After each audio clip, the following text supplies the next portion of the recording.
Olá pessoal, eu sou Fábio Cabara, é um prazer estar com vocês. E hoje nós vamos conversar a respeito de um tema de epidemiologia. Vocês podem estranhar eu vir falar com vocês de epidemiologia, uma vez que sempre nos encontramos para falarmos de obstetrícia. É que na verdade eu sou graduando em Direito, estou no 5º ano da Faculdade de Direito da Universidade de São Paulo.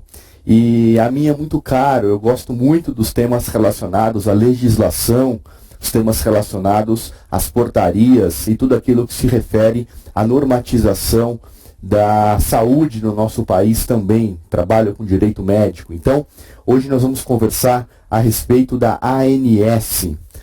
Para começar a nossa aula, eu apresento a vocês um desafio, uma questão de 2015, que dizia o seguinte: cooperativas médicas, medicina de grupo, autogestão perante o Sistema Único de Saúde correspondem ao setor A, suplementar, B, complementar, C, filantrópico, D, sindical ou E, secundário. Bom, para responder a esse desafio, vamos conversar um pouquinho a respeito do que é a ANS. Então, a ANS, Agência Nacional de Saúde Suplementar, é a responsável pela regulação e fiscalização do mercado de saúde suplementar.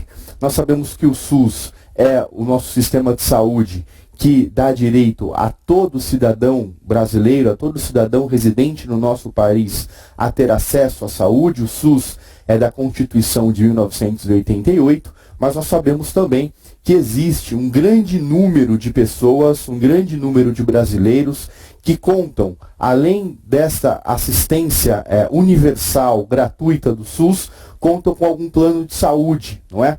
Então, foi importante que se consolidasse, que se criasse uma agência de fiscalização, não é, desse sistema chamado Sistema Suplementar de Saúde, não é? Então, beneficiário refere-se ao vínculo a planos de saúde, podendo existir mais de um vínculo para o mesmo indivíduo.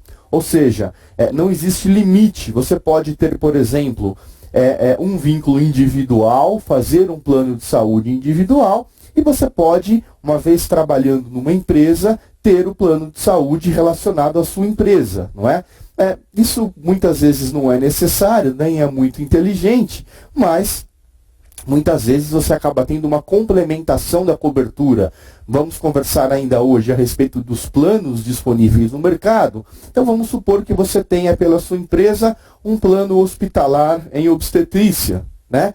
E você não tenha, por esse plano oferecido pela sua empresa, um exemplo, não é?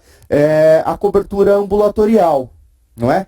Então, pode ser do seu interesse fazer um outro plano de saúde, não é? Plano de saúde esse que contemple, muitas vezes, aquilo que não é contemplado no plano da empresa, não é? Então, consultas ambulatoriais, exames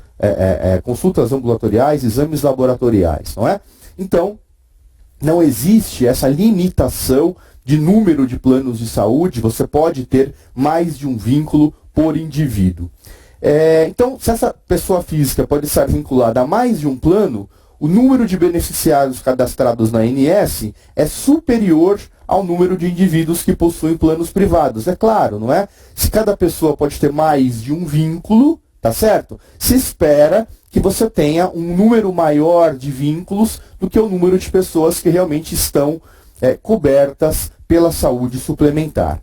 A cobertura assistencial do plano tem um conjunto de direitos, de tratamentos, de serviços e procedimentos médicos, hospitalares e odontológicos adquiridos pelo beneficiário a partir da contratação do plano de saúde. Os tipos de cobertura, eles são definidos pela ANS em diversos tipos. Nós vamos conversar com você a respeito desses tipos, não é? Então nós temos o plano ambulatorial, o plano hospitalar, o plano hospitalar com obstetrícia, não é? E o plano odontológico. Então, nós não podemos esquecer que houve uma alteração na legislação, e aí, isso em 1998, de tal maneira que mudou de maneira bastante importante a regulamentação dos planos de saúde. Então, nós temos hoje em dia, convivendo no mercado, dois tipos de planos de saúde que estão vinculadas à época da contratação. Então,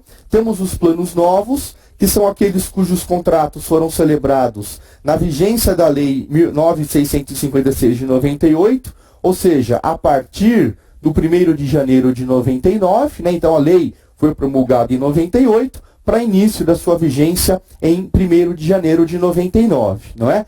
E esses planos devem ter registro na ANS e estão sujeitos absolutamente, de forma absoluta, à nova legislação, que nós vamos ver daqui a pouco como que é essa legislação, o que mudou com relação aos planos antigos. E os planos antigos são aqueles cujos contratos foram celebrados antes da vigência dessa lei de 98, tá certo? Então, as operadoras de planos privados de assistência à saúde representam pessoas jurídicas constituídas sob a modalidade de sociedade civil ou comercial, cooperativa, entidade de autogestão autorizada, não é? A partir do registro na ANS, a comercializar planos privados de assistência à saúde. Quero dizer com isso, existem vários tipos de operadoras de planos de saúde.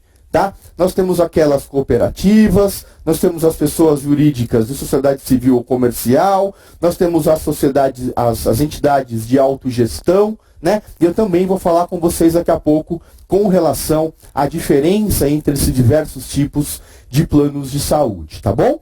E as operadoras ativas são aquelas operadoras registradas com autorização de funcionamento na ANS, tá? Então, obrigatoriamente há que haver um registro na ANS para o funcionamento destes operadoras de saúde.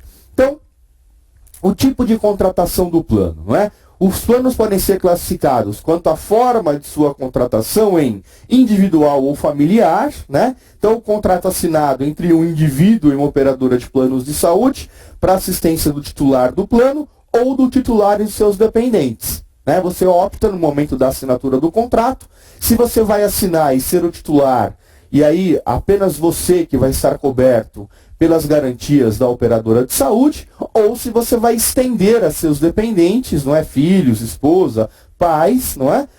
Idosos, não é? Se você vai, de certa forma, levar a eles também essa cobertura com relação à operadora de saúde. E nós temos o plano coletivo, que é um contrato assinado entre uma pessoa jurídica e uma operadora de planos de saúde para assistência à saúde da massa de empregados ou funcionários. Podem ser ativos ou inativos, ou de sindicalizados e associados à pessoa jurídica contratante. O que isso significa? Significa que você pode ter, primeiro, um contrato de pessoa física com a pessoa jurídica, que é a operadora de saúde. E esse plano pode ser individual ou familiar. Tá? E nós temos uma segunda modalidade de contrato, que é entre uma pessoa jurídica, pode ser uma associação, pode ser um sindicato, pode ser uma empresa, não é? E esse contrato da pessoa jurídica com a operadora de saúde vai dar cobertura ou aos seus funcionários, aos seus empregados, a seus associados ou sindicalizados. Né? Se nós pensarmos num sindicato que oferece um plano de saúde, nós podemos dizer que os sindicalizados teriam direito à cobertura oferecida por esse sindicato. Tá bom? Então, duas modalidades, dois tipos de contratação do plano. Então, aquele desafio que eu trouxe a vocês no começo da aula, para aquecermos aí, entrarmos nos eixos, né? Eu apresentei a vocês, na verdade, algumas diretrizes gerais, não é? Do que representa a ANS. Vamos retomar, então, essa questão do desafio. Então, se perguntava, essas cooperativas médicas, a medicina de grupo, os sistemas de autogestão perante o Sistema Único de Saúde, corresponde ao setor suplementar de saúde, tá bom? Então, suplementar porque eles fazem parte do SUS, né? Eles compõem a atenção médica oferecida no Brasil, né? Mas não é uma assistência gratuita como é a do SUS, que foi originalmente formalizada, não é? Pela Constituição de 1988, tá bom? Apresento a vocês agora uma nova questão. Então, com relação aos planos e seguros privados de saúde no Brasil, é correto afirmar que as cooperativas médicas são empresas com fins lucrativos, os planos de saúde de autogestão são a modalidade de planos privados que predominam no país. Cabe à Agência Nacional de Saúde Suplementar, que é a ANS, criada no ano de 2000 pela Lei 9.961, regulamentar as empresas de planos e seguros. D. Embora o Sistema Único de Saúde seja universal, a maioria da população brasileira conta com planos privados de saúde. E E.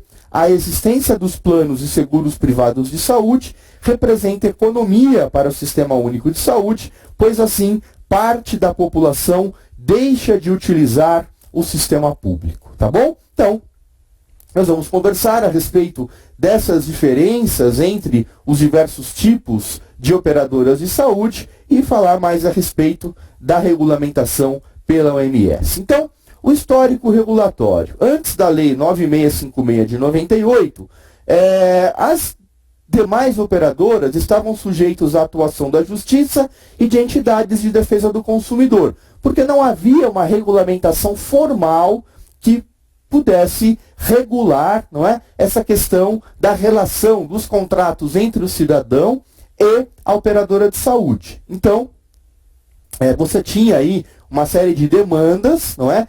Existiam algumas lacunas no oferecimento de serviços aos associados, aos beneficiários, não é?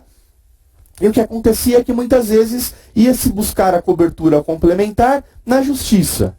Então, eu precisava de um atendimento médico, a minha operadora de saúde não fornecia esse atendimento médico, o que se buscava muitas vezes na justiça era a cobertura, não é, pelo plano de saúde, tá bom? Então, existia também problemas de transparência quanto aos critérios de reajuste adotados pelas empresas, então não havia também uma regulamentação com relação a isso. Existia um aumento nas tarifas, um aumento no valor pago mensalmente a esses planos de saúde, e esse aumento não era regulamentado pelo governo, era algo pouco claro, pouco transparente, e tinha uma maior incerteza quanto à continuidade de prestação do serviço por parte das operadoras. E aí de duas maneiras. Ou porque muitas vezes a operadora acabava fechando, acabava falindo, e deixava muitos beneficiários à mercê da própria sorte, não é? E também existia uma prática que hoje em dia se coíbe, que é o descredenciamento, tá? Então, a pessoa era credenciada a um plano de saúde, a uma operadora de saúde, e por alguma razão, muitas vezes essas razões relacionadas apenas à vontade da operadora de saúde, eles descredenciavam o cidadão, né, o beneficiário. Então, existiam várias justificativas, muitas vezes justificativas meio obscuras, mas a gente observava na prática que eram beneficiários muitas vezes que precisavam mais do plano de saúde. Então, dizendo em linguagem comercial, se era alguém que usava muito o plano de saúde, a operadora de saúde, não é? Precisava de uma cobertura realmente intensa, então muitas internações, muitos exames, muitas consultas, eventualmente o que acontecia,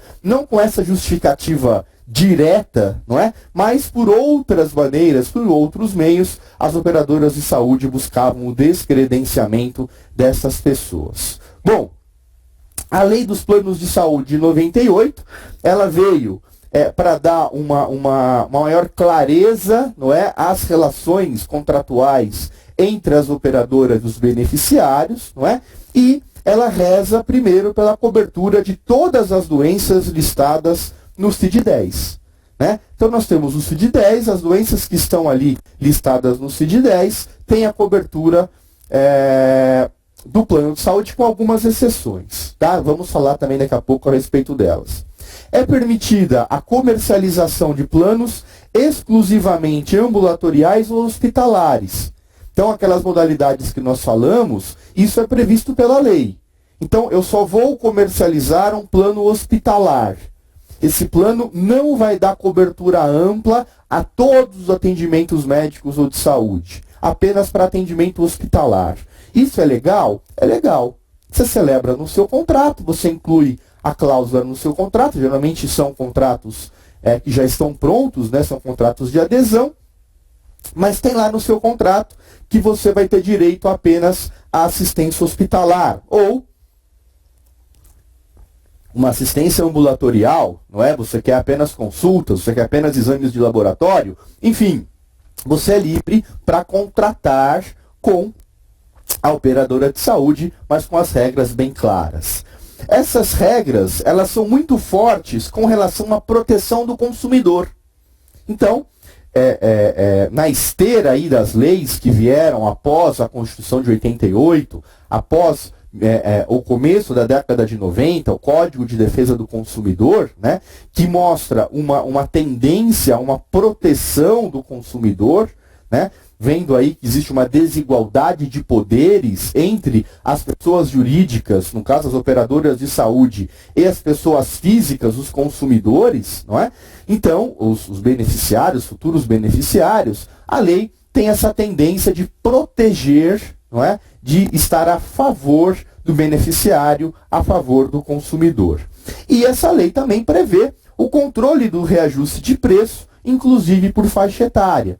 Então, coíbe, de certa maneira, o reajuste abusivo, né? De tal maneira que o beneficiário ele não fique à mercê da vontade da operadora de saúde. O que acontecia também muitas vezes era que em faixas etárias mais avançadas, não é? Então, após 50, 60 anos, 70 anos eventualmente, que é o momento que o cidadão muitas vezes mais precisa da assistência à saúde, não é? Porque podem aparecer as doenças crônicas, a necessidade de acompanhamento mais de perto e tudo mais. Portanto, isso representa, de certo modo, um maior gasto para a operadora de saúde. O que acontecia é que essas operadoras aumentavam muito o preço nessas faixas etárias, né? E a lei de 98 veio de tal maneira a coibir esses aumentos abusivos, especialmente com relação à faixa etária. Ainda é proibida a seleção de risco e do rompimento unilateral do contrato, aquilo que eu disse para vocês, né? Muitas vezes a operadora simplesmente rompia esse contrato, dizia, você está descredenciado, né? E as justificativas do descredenciamento muitas vezes não era clara, né? A justificativa real era a questão do quanto que o beneficiário estava dando de custo à seguradora de saúde, à operadora de saúde, né? Então, essa ruptura do contrato unilateral não é mais possível. É vedado o aumento por faixa etária após os 60 anos, né? Maior valor não pode exceder a 6 vezes o menor valor, né? Então, você tem uma diferença na faixa de preços, né? E esse maior valor, a faixa mais cara, não pode exceder a 6 vezes o menor preço oferecido pelo plano de saúde. Não pode haver limitação de número de consultas, de cobertura para exames e de prazo para internações. Isso também existia, não é? Em contratos, em planos anteriores à lei. E a exceção são os transtornos psiquiátricos, né? Que a gente ainda não tem uma cobertura absolutamente ampla e restrita com relação aos tratamentos psiquiátricos. Bom, a agência reguladora, que é justamente a ANS, ela é a agência reguladora desses planos de saúde, e nós temos a regulamentação de um setor que tem relevante atividade econômica na área da saúde, né? A saúde suplementar é relevante, né, como atividade econômica, um grande crescimento a partir da década de 60. Então, este setor privado, né, ele foi impulsionado a partir de 1960, na década de 60 do século passado, por conta do INPS. Então, na aula em que nós falamos a respeito do histórico da saúde pública no nosso país, nós falamos que existiam as caixas, né, as caixas, os fundos de pensão, eles eram divididos, muitas vezes, por classes de trabalhadores, né? Então nós tínhamos as caixas das diversas profissões, digamos assim, das diversas áreas de atuação profissional. E em 1960, aproximadamente início da década de 60 do século passado, houve uma unificação dessas caixas de pensão. E houve, então, a partir dessa época, a criação do INPS, Instituto Nacional de Previdência Social, que tinha uma característica importante, ou tinha algumas características importantes. Primeiro é a vinculação, né? A assistência médica à contribuição previdenciária. Então, para você poder ter acesso à saúde gratuita, você tinha que, de tal maneira, estar vinculado à Previdência Social e contribuir com a Previdência Social. Quem não tinha emprego formal, quem não tinha registro em carteira, por exemplo, e não contribuía com a Previdência Social, não tinha direito a essa medicina gratuita. Né? Lembrar que o SUS, em 1988, aboliu essa questão. Hoje, todos nós, empregados ou desempregados, que contribuímos ou não contribuímos com a Previdência Social, com o serviço social, não é? Nós não temos mais essa necessidade de vinculação para assistência. Todos têm condições de ter uma assistência gratuita, assistência pelo SUS, mesmo não sendo contribuinte da Previdência Social. E uma outra característica importante do INPS é que o governo, de certo modo, ele terceirizou o serviço. Então, ao invés do governo, né, do governo federal, ao invés dos governantes construírem um aparato de saúde para oferecimento aos beneficiários, mesmo que fossem beneficiários parciais, né, ou seja, vamos colocar melhor isso, que sejam parte da população brasileira que fossem beneficiários, então uma parcela não total dos brasileiros, como é hoje no SUS, né? Então, ao invés do governo investir em estrutura, em infraestrutura para oferecer esse serviço, o que o governo começou a fazer é contratar serviços privados para oferecimento dessa assistência à saúde. Né? Então, como o governo contratava, isso era um incentivo para o aparecimento de empresas privadas, de grupos privados, de empresários que investiam no setor, que investiam, construíam hospitais, construíam ambulatórios e vendiam, né, este serviço para o governo federal.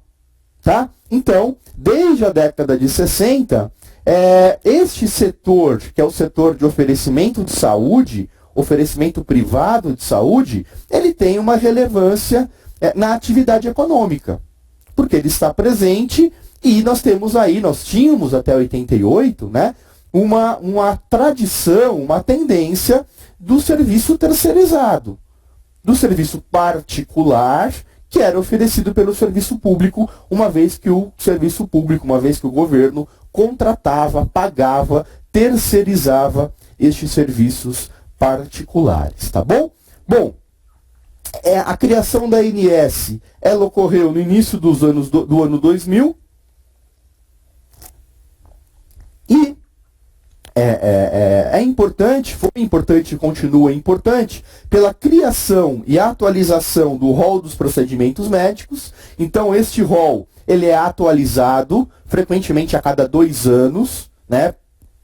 Preferencialmente, frequentemente, a cada 2 anos, este rol de procedimentos médicos ele é atualizado, e isso é uma responsabilidade da ANS, e também é papel da ANS, um papel importante, a fiscalização das operadoras do plano de saúde. Então, é um fiscal, né? E ele age, conforme eu disse a vocês, muitas vezes a favor, né? Ou com uma tendência a favorecer o beneficiário. Bom, as principais diferenças entre os planos e os seguros de saúde. Então, primeiro, quanto à natureza da empresa que comercializam os contratos, as seguradoras integram o sistema financeiro e as demais são regidas por outros ordenamentos jurídicos. Tá? Então, existe o Sistema Financeiro Nacional. Esse sistema financeiro ele é regulamentado por meio de normas e leis específicas, né, que dão proteção ao segurado, né, uma série de normas que fiscalizam o funcionamento das seguradoras. E aí não são seguradoras apenas de saúde, né? As diversas seguradoras que oferecem serviços estão vinculadas a este sistema financeiro e as demais empresas, né, os demais tipos de operadoras de saúde estão regidas por outras leis, né? Existem as leis das cooperativas, uma série de pré-requisitos. O seguro-saúde admitem a livre escolha dos prestadores de serviço mediante reembolso, enquanto que para as empresas de plano de saúde, a modalidade de reembolso é opcional. Então essa é uma diferença importante. A pessoa que compra, que contrata um seguro de saúde, ela não vai ter à disposição dela um rol, uma lista de médicos credenciados, de hospitais credenciados, uma vez que estes seguros, eles não têm, a maioria das vezes, eles não têm, não é costume que eles tenham, não é norma prática deles, ter uma rede própria. Então, não tem uma rede própria de médicos, não tem uma rede própria de hospitais, uma rede própria de laboratórios, não é? Então, o segurado, ele, uma vez contratado essa modalidade de operadora de saúde, ele procura um médico, ele procura um laboratório, ele procura um hospital, ele é servido, não é? Pelo serviço de saúde necessário e depois ele apresenta a conta para a seguradora. E essa seguradora vai reembolsá-lo. Alguns seguros têm limites, não é? Então, olha, nós asseguramos até tal valor, né? Nós asseguramos tantas diárias, assim, assado, nós damos um reembolso de tanto. Isso é o contrato que vai reger, tá? Enquanto que as outras empresas de plano de saúde, o reembolso ele é facultativo. Então nós temos alguns planos de saúde que têm a rede própria de médicos, de hospitais, de laboratórios, e eles, aspas, obrigam, né, o beneficiário a utilizar essa rede contratada. Então você vai usar o médico dentre os médicos credenciados no seu plano de saúde, né? Se você usar um médico que está fora deste rol, algumas empresas fornecem um reembolso, então você pode apresentar o recibo para ela e ela vai te reembolsar. Existe geralmente um valor teto de reembolso para cada operadora, não é? E outras operadoras dizem não, você usou um médico, usou um laboratório que não constava da lista, né, de médicos, de laboratórios, de hospitais que estavam credenciados pelo meu plano, ou que faziam parte, né, da minha empresa, e, portanto, você vai arcar, então, com estes custos pela escolha que você fez.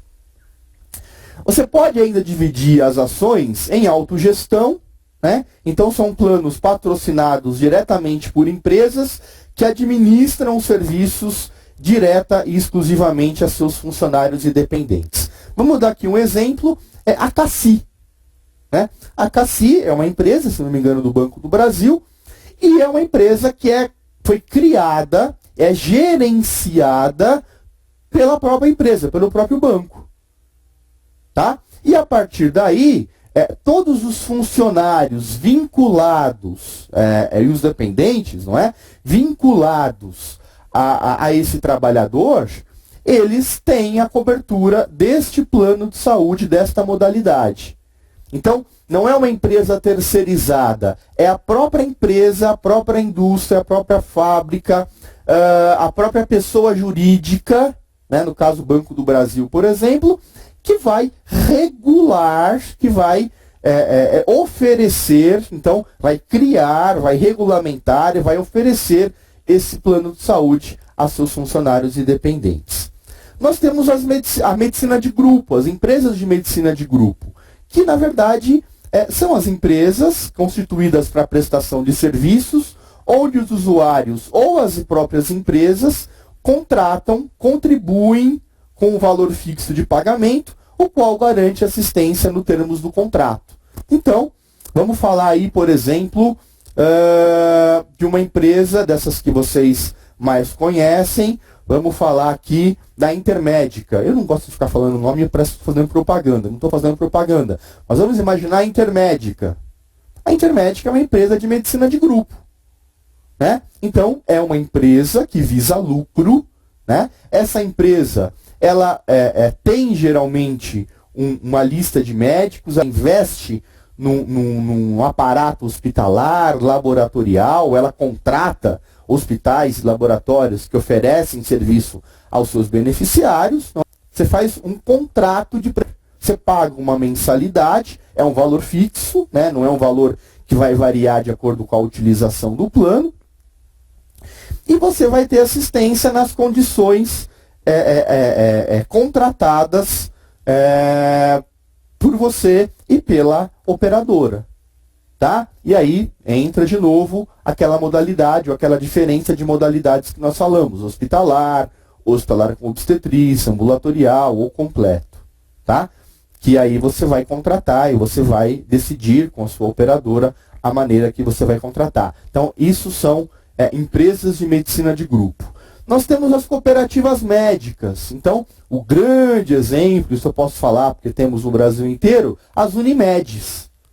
Né? Então, as Unimedes são cooperativas de médicos, né? Também é pelo sistema de pré-pagamento, então você paga antecipadamente uma mensalidade, né? Um valor fixo, e tem como diferencial a prestação de serviços por médicos da própria região. Então, as Unimedes, geralmente você tem uma Unimed por cidade. Tem a Unimed São Paulo, tem a Unimed Ribeirão Preto, tem a Unimed Campinas, a Unimed Sorocaba, né? E o seu atendimento vai se dar por médicos, por um aparato médico hospitalar da própria região. É claro que se você está em outra cidade e tem uma situação de urgência e emergência, você vai ter o atendimento assegurado mesmo em outra cidade, tá? Mas o diferencial é que são os próprios médicos que gerenciam, não é? A cooperativa. Você não tem terceiros, você não tem empresários que façam esse gerenciamento.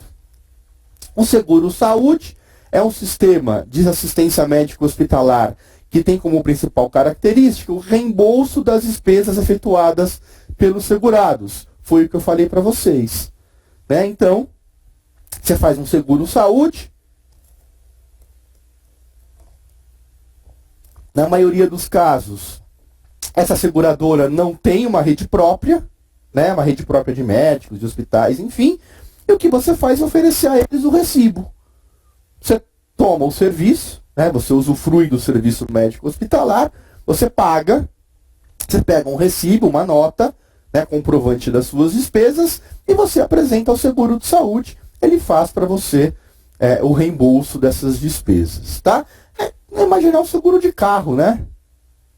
Você vai lá, contrata um seguro, você faz um contrato com uma operadora de seguros de carro, tá certo? Você paga uma mensalidade, você paga um valor por aquele contrato, não é? E quando você precisa reparar o seu carro, quando você precisa, tem algum sinistro, você faz o conserto, você faz a reparação do dano, não é? E você oferece a conta para o seguro, que te reembolsa na medida do que vocês contrataram. Tá? Então, são seguros de saúde que funcionam aí dentro de normas parecidas com outros seguros de outras áreas. Bom, os tipos de operadoras, né? Então, seguradoras especializadas em saúde, então a Sul América, Porto Seguro, que são seguradoras que tem também, a Porto Seguro tem Porto Seguro Carros, Porto Seguro Casa, né? Sul América, a mesma coisa, mas elas são, de certo modo, especializadas em saúde. Elas têm uma área importante, né? uma parte da empresa, né? Que é muito importante e é muito forte na questão de saúde, dos planos contratados para seguro-saúde.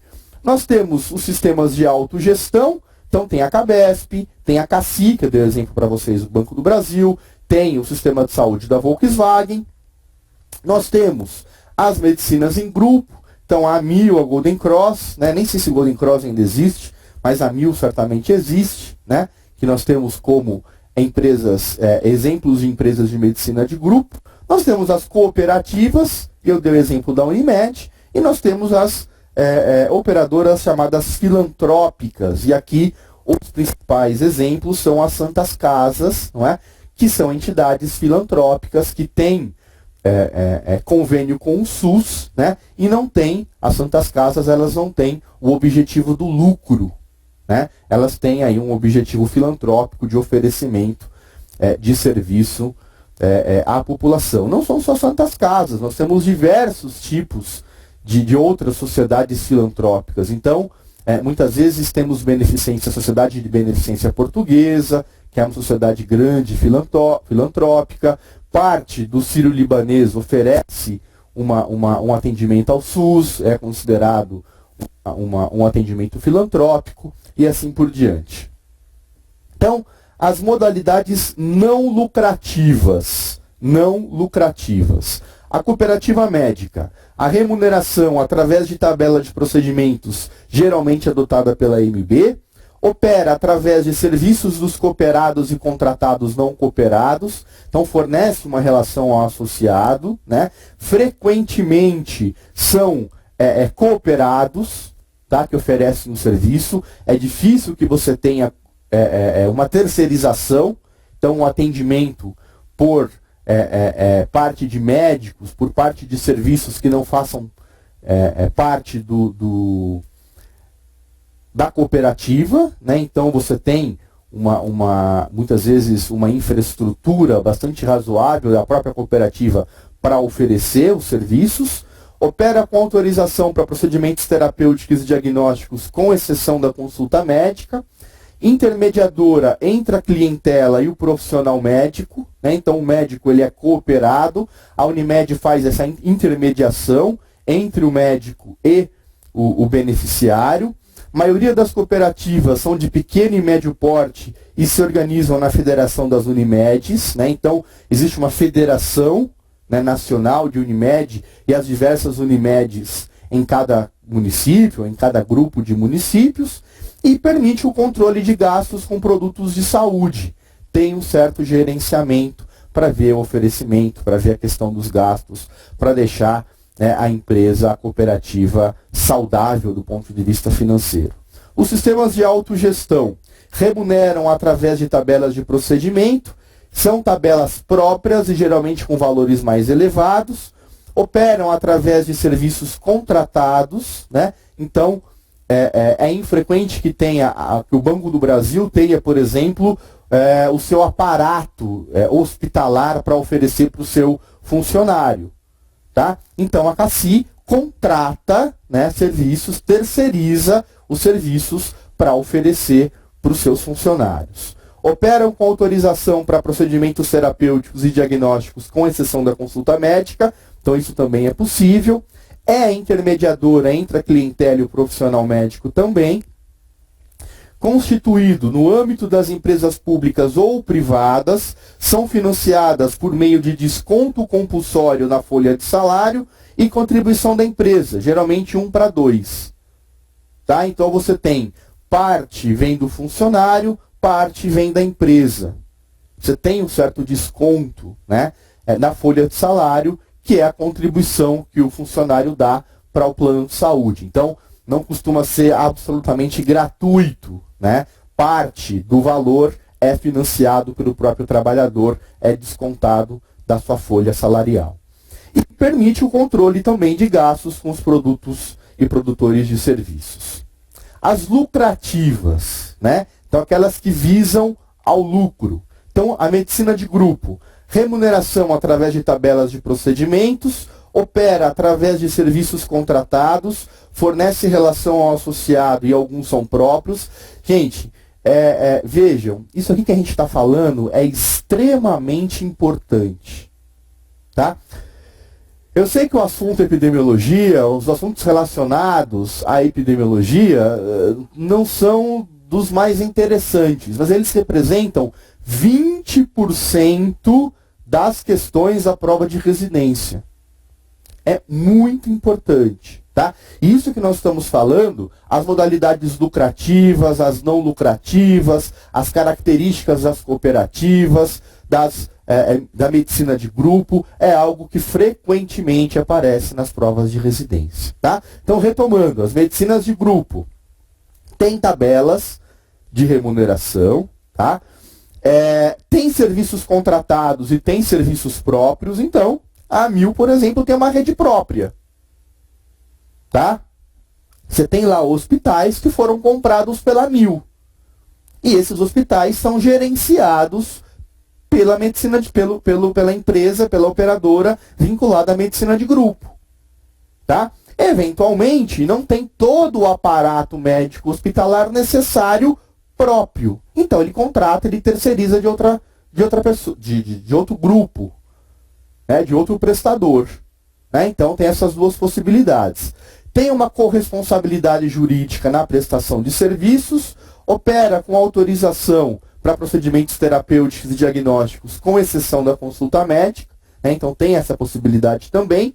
É intermediadora entre a clientela e o profissional médico, ele organiza a clientela, né? Então o médico ele é associado, ele é credenciado pela empresa de medicina de grupo, e quem faz essa intermediação, o pagamento, a cobrança, o repasse, é justamente a empresa. O médico não cobra diretamente do paciente, tá? A maioria das operadoras são de pequeno e médio porte e permite o controle de gastos com os produtores de serviço. Por outro lado, o seguro-saúde tem a remuneração através do reembolso previsto no contrato, né? Então você tem um reembolso que você prevê no contrato de quanto vai ser, de como vai ser feito esse reembolso. Não operam com credenciamento, então não tem uma lista, né, de médicos, de hospitais. Geralmente o usuário escolhe o serviço de maneira livre. Não opera com autorização, então reembolsa as coberturas previstas no contrato. Então você tem uma série de coberturas, essas coberturas estão previstas no contrato, e você vai lá, faz esse procedimento que está previsto, tem o seu recibo, a sua nota, apresenta à seguradora, ela vai te reembolsar na medida do que vocês contrataram. Ela facilita o acesso da clientela aos serviços. As operadoras são de grande porte, a maioria pertencente ao ramo financeiro, né? Então para você ter uma empresa de seguro-saúde, tem que ser uma empresa de grande porte, e não permite controle de gastos com os produtores de serviço, uma vez que é livre.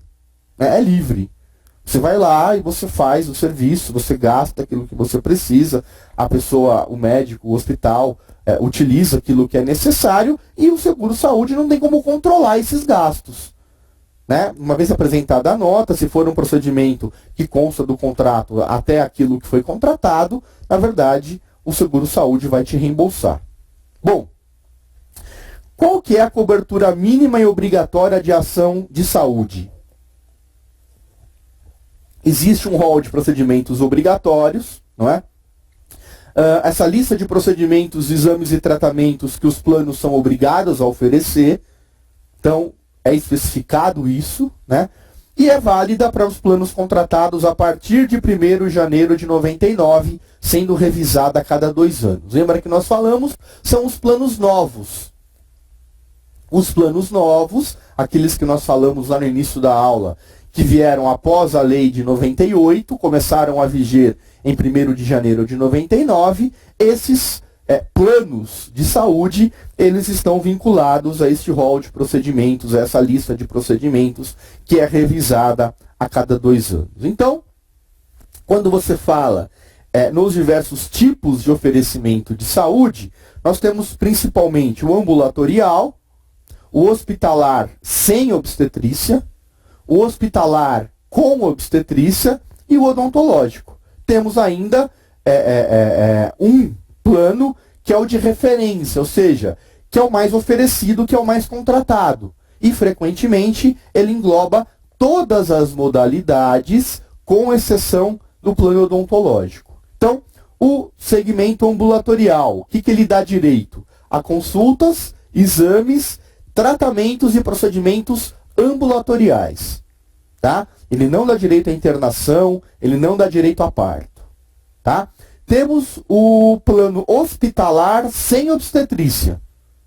O plano hospitalar, ele não dá direito à consulta, ele não dá direito ao exame, ele dá direito à internação e tudo que está relacionado à internação. Tá? Se ele é sem obstetrícia, claro, não dá direito a parto. Se ele é com obstetrícia, acrescenta as internações às aquelas relacionadas ao parto. Tá? E o plano odontológico, ele muitas vezes oferece apenas o atendimento odontológico, quando ele não está vinculado a um seguro ou a um plano de saúde de assistência médica geral. Tá? Como eu disse a vocês, o plano de referência é aquele que engloba, né, todas as modalidades e, frequentemente, não engloba o atendimento odontológico. Então, o que é o plano de referência? Quando a pessoa vai te oferecer um plano de saúde, o que geralmente ela te oferece? Né? Qual que é o padrão de oferecimento? É aquele que fornece possibilidades de consultas, de exames, de tratamentos ambulatoriais, de internação e de parto. Né? E é meio intuitivo você imaginar que os preços são diferenciados. Se você tem um plano de referência, como ele dá uma cobertura integral ou quase integral, porque muitas vezes eles não englobam tratamento odontológico, vai ser um preço superior ao plano apenas ambulatorial. Ou vai ser superior esse valor ao plano apenas hospitalar. O plano hospitalar sem obstetrícia tende a ser mais barato do que o plano hospitalar com obstetrícia. Porque a obstetrícia agrega um valor àquilo que é oferecido. Tudo bem? Bom, o plano ambulatorial são consultas médicas em número ilimitado em todas as especialidades médicas. Serviços de apoio diagnóstico e tratamento realizados em ambulatório ou em consultório. Procedimentos ambulatoriais, inclusive cirurgias ambulatoriais, mesmo quando realizadas em ambulatórios de hospital. Então, as cirurgias oftalmológicas, né, muitas são consideradas procedimentos ambulatoriais e eles são fornecidos, eles são cobertos por esses contratos ambulatoriais. Ah, mas é feito dentro do hospital. Não importa. Né? Se for um ambulatório do hospital, um serviço ambulatorial, é considerado, então, oferecimento de serviços ambulatoriais. Procedimentos ambulatoriais que necessitem de anestesia local, sedação ou bloqueio. Procedimentos de alto custo ou complexidade, como a hemodiálise, a diálise peritoneal, quimioterapia ambulatorial, radioterapia ou hemoterapia ambulatorial. Falou que é procedimento ambulatorial, consulta, enfim, é coberto por esse plano ambulatorial. O que está excluído? Internação hospitalar e procedimentos que, embora não precisem de internação, precisa de apoio e estrutura maior que 12 horas, então vai precisar ficar mais do que 12 horas no serviço, tá? Não é cobertura ambulatorial. Tá? Não é cobertura ambulatorial. Ah, mas foi feito no ambulatório do hospital. Teve que ficar sob assistência, teve que ficar, aspas, internado por mais de 12 horas? Teve. Não é coberto pelo plano ambulatorial. Tá? Não está incluído também serviço como recuperação anestésica e UTI, né? E não estão incluídos, então estão excluídos procedimentos diagnósticos e terapêuticos em hemodinâmica. Então, cateterismos, angiografias e etc. O plano hospitalar. Rol de procedimentos médicos, prosseguimento hospitalar sem obstetrícia. Tá? Se quiser obstetrícia, tem que ter cobertura obstétrica, incluindo, entre outras, honorários médicos, serviços gerais de enfermagem e alimentação, exames de diagnóstico e controle de evolução da doença, especialmente quando internados, fornecimento de medicamentos, anestésicos, gases, transfusões, quimioterapia, radioterapia, quando realizados durante o período de internação, tem a cobertura pelo plano de saúde. Toda e qualquer taxa, incluindo os materiais utilizados, a remoção do paciente, quando comprovadamente necessário, dentro dos limites de cobertura geográfica previstas em contrato, despesa do acompanhante para paciente menor que 18 anos, então alimentação do acompanhante de um paciente menor que 18 anos, tem cobertura pelo plano de saúde. Tem cobertura pelo plano de saúde. Cirurgias ambulatoriais que, por imperativo clínico, necessitem ser realizadas durante a internação hospitalar. Então, está internado, precisa fazer um procedimento que, teoricamente, era classificado como ambulatorial, mas vai fazer enquanto está internado. Tem cobertura.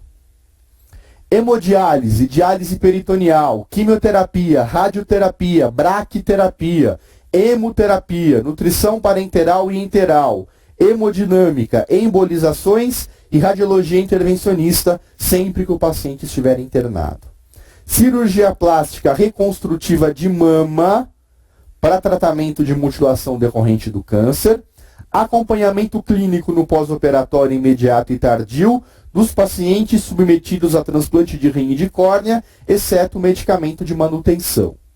Tá? Então, aqueles medicamentos que são utilizados por um longo período, né, que é a medicação geralmente imunossupressora, medicação de manutenção, isso não é coberto pelo plano de saúde, tá bom?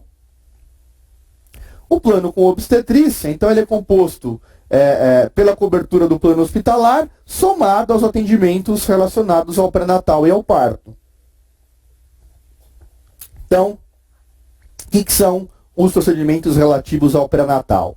São consultas obstétricas, exames relacionados ao pré-natal, mesmo que realizado em ambiente ambulatorial, e os partos.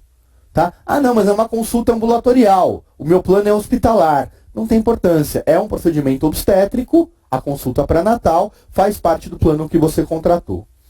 Atendimento ao recém-nascido durante os 30 primeiros dias após o parto, já foi perguntado isso em prova. Tá? Por quanto tempo havia, né, a necessidade de prestação de serviço ao recém-nascido, né, de um plano hospitalar com obstetrícia. Inscrição assegurada do recém-nascido no plano como dependente, isento do cumprimento de carência, desde que a inscrição ocorra no prazo máximo de 30 dias do nascimento. Então, se você quiser que a assistência se dê além dos 30 dias, você tem que contratar. E aí não precisa de carência. Tá? Ele entra num atendimento sem carência. O plano de referência, que é aquele que frequentemente engloba tudo.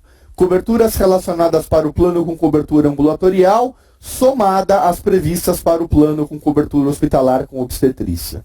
Tá? Então, engloba praticamente todo o atendimento que nós acabamos de falar. Todas as operadoras devem oferecer o plano de referência para seus beneficiários. Então, não existe operadora que diz assim, eu só tenho plano hospitalar, ou eu só tenho plano ambulatorial. Não, ele tem que oferecer o plano de referência, que é esse que oferece todo o atendimento. E aí você tem o direito de contratar outros serviços que não o de referência. Tá bom? Então, exclusões gerais. O que são excluídos de forma geral? Transplante, com exceção de córnea e rim. Tratamento clínico ou cirúrgico que seja experimental, né? Quer dizer, não tem comprovação ainda, não tem registro, não tem autorização, é experimental, não tem que ser coberto pelo plano de saúde. Tratamento em clínicas de emagrecimento, né? Exceto para a obesidade mórbida, que é considerado um problema de saúde. Tratamento em clínicas de repouso, estâncias hidrominerais, clínicas para acolhimento de idosos, internações que não necessitem de cuidados médicos em ambiente hospitalar. E procedimentos clínicos ou cirúrgicos para fins estéticos. Ainda, fornecimento de órtese, prótese de seus acessórios não ligados ao ato cirúrgico ou quando para fins estéticos. Fornecimento de medicamentos importados não nacionalizados. Então são remédios, são drogas que foram fabricados e embalados no exterior. Fornecimento para medicamento de tratamento domiciliar. Tratamentos de reprodução assistida, né? Então inseminação artificial, fertilização in vitro. Tratamentos ilícitos, antiéticos ou não reconhecidos pelas autoridades. Isso é óbvio. Né? E casos de cataclismos, guerras e etc. Isso ainda bastante questionado. As carências. O limite máximo de 300 dias para partos, 180 dias para os demais tratamentos, 24 horas apenas para urgência e emergência, 2 anos para doenças pré-existentes. O ônus da prova é da operadora e o usuário deve ter ciência desse fato. Né? Então, se você tem uma doença pré-existente, você tem no mínimo 2 anos de carência, tá? Para você poder ser atendido por conta dessa alteração, dessa doença, desse problema pré-existente. E quem tem que provar que o problema era pré-existente é a operadora. Não é você que tem que provar que você não tinha nada. a operadora que tem que provar que você tinha alguma coisa, tá bom? O plano odontológico inclui apenas procedimentos odontológicos realizados em consultório, incluindo exame clínico, radiologia, prevenção, dentística, endodontia, periodontia e cirurgia. Então, tudo aquilo que é realizado no consultório odontológico é coberto pelo plano odontológico. Consultas e exames auxiliares ou complementares solicitados pelo odontólogo assistente, cirurgias orais menores sem anestesia geral, exclusão, tratamento ortodôntico e demais relacionados nessa cobertura obrigatória.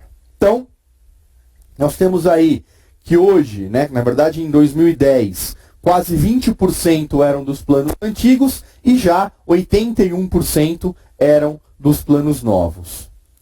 Temos aí, né, um aumento, nós observamos aí de 2003 a 2010, um aumento importante nos beneficiários de planos do Brasil, então sempre, mesmo com assistência médica sem odontologia, ou os planos exclusivamente odontológicos, teve um aumento, né, do número de planos comercializados no Brasil na década de 2000 a 2010, né? E a evolução da regulação. Então, primeiro uma cobertura assistencial, condições de ingresso, operação e saída do setor, regulação de preço, fiscalização e efetividade da regulação, comunicação e informação e, finalmente, ressarcimento ao SUS. O que tem hoje é um movimento no sentido de que o que nós observamos é que muitas vezes os tratamentos mais caros, mesmo que cobertos pelos planos de saúde, acabavam sendo feitos pelo SUS. Então, por uma questão de custo, né, o que era tratamento de alto custo acabava sendo dificultoso a realização do plano de saúde e as pessoas, ou porque não era oferecido, não tinha, mesmo que estivesse no contrato, a operadora de saúde não tinha condições de oferecer ao beneficiário, a pessoa, o beneficiário, ia procurar o SUS. E o SUS fazia este tratamento, oferecia este tratamento. O que nós estamos procurando hoje é, se o SUS faz o tratamento, mas o convênio, a medicina de grupo, a seguradora, enfim, o plano de saúde teria que oferecer este tratamento ao beneficiário, o que o SUS tem feito é mandado a conta para o serviço de saúde. Então, nós fizemos o tratamento, o custo é tal, você me repassa essa verba, né, repassa essa verba para o SUS. Né? Então, tem se procurado fazer atualmente o ressarcimento ao SUS. As últimas ações da ANS. Então, mobilidade dos consumidores de planos de saúde individuais. Então, a tal portabilidade da carência. Né? Eu tenho um plano de saúde que eu cumpri todas as carências. Eu queria mudar de plano de saúde. Daí, eu muitas vezes não mudava, porque eu dizia, poxa, eu vou ter que cumprir todas as carências novamente. E isso, de certo modo, te prendia ao plano passado. Porque você não queria se desvincular a este plano para poder cumprir a carência em outro. Então, mesmo sem ter vontade, você acabava ficando preso àquele plano anterior.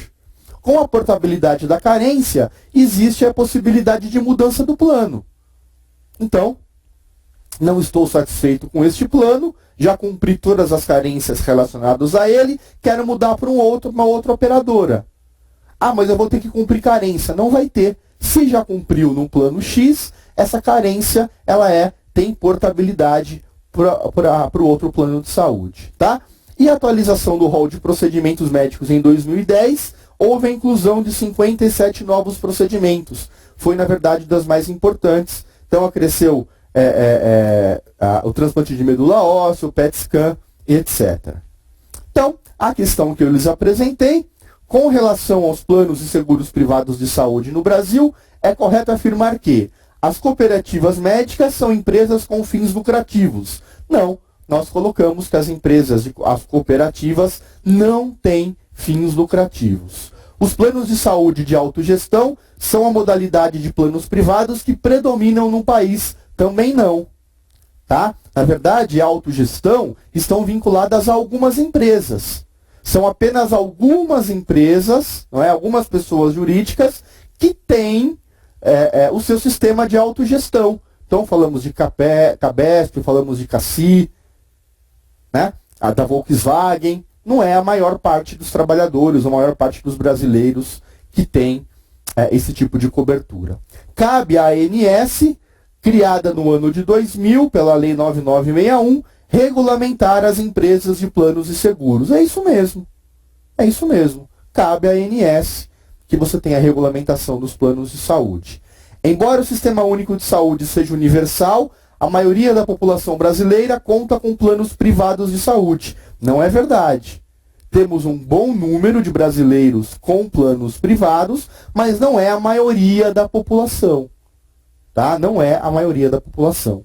E a existência dos planos de seguros privados de saúde representa economia para o Sistema Único de Saúde, pois assim parte da população deixa de utilizar o sistema público. Isso também não é verdade, né? Porque muitas vezes, ou você tem a grande parte das vezes, o atendimento conjunto. O brasileiro, ele tem um plano de saúde, mas ele não é desassistido pelo SUS. Ele continua com assistência ao SUS, seja ela médica, hospitalar, medicamentosa, né? Então isso não significa necessariamente uma economia. A alternativa correta, a alternativa C, de acabar. Então, os atuais desafios da ANS.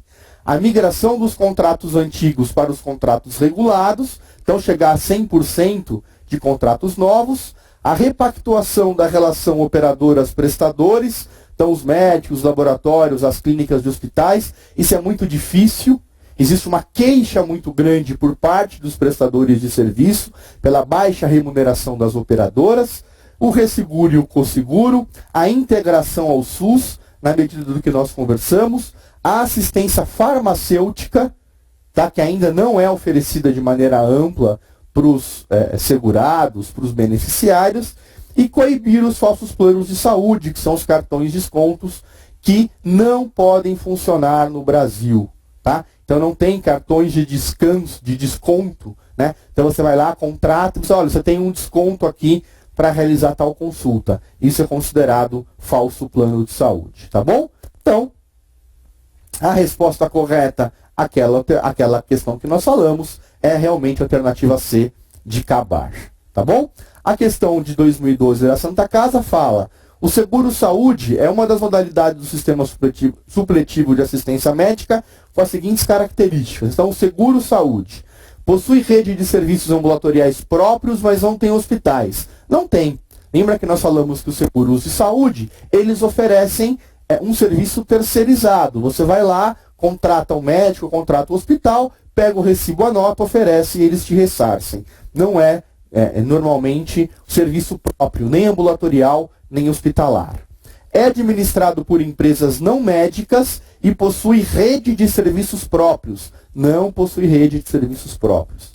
Há o reembolso do pagamento da consulta médica e não possui rede de serviços próprios. Essa é uma boa alternativa. Essa é uma boa alternativa. Oferece serviços de maior complexidade e tem hospitais próprios. Gente, não tem hospitais próprios. Tá? Possui diferentes tipos de plano de saúde e funciona como autogestão. Não é autogestão. Tá? Não é autogestão. Portanto, a alternativa correta novamente é C, de acabar. Tá bom? Era isso que eu tinha para apresentar para vocês na aula de hoje. Espero que vocês tenham aproveitado. Como eu disse para vocês no decorrer da nossa aula, é um assunto que muitas vezes não agrada muita gente. Eu sei que é um assunto árduo, né, um assunto teórico, a gente não lida com isso no dia a dia do hospital, e a gente muitas vezes acaba tendo, digamos, o interesse maior, a predileção por estudar e por estarmos em contato com aquilo que fazemos no dia a dia. Então, os atendimentos médicos ambulatoriais, de urgência, de emergência, e deixamos os assuntos relacionados à medicina preventiva, à epidemiologia, de lado, né? Mas isso não pode ser feito com a prova de residência, tá? Não pode ser feito porque, geralmente, nas provas de residência, 20% das questões versam a respeito de temas relacionados com saúde coletiva, com medicina preventiva, com epidemiologia, né? Então, este tema ANS é um tema importante que eu gostaria que vocês tivessem um tempo, reservassem um tempo para dar uma lida no material, para responder as questões, e eu estou à disposição para responder na área restrita do aluno, tá bom? A todos vocês, pela sua paciência e atenção, um grande abraço e até a próxima.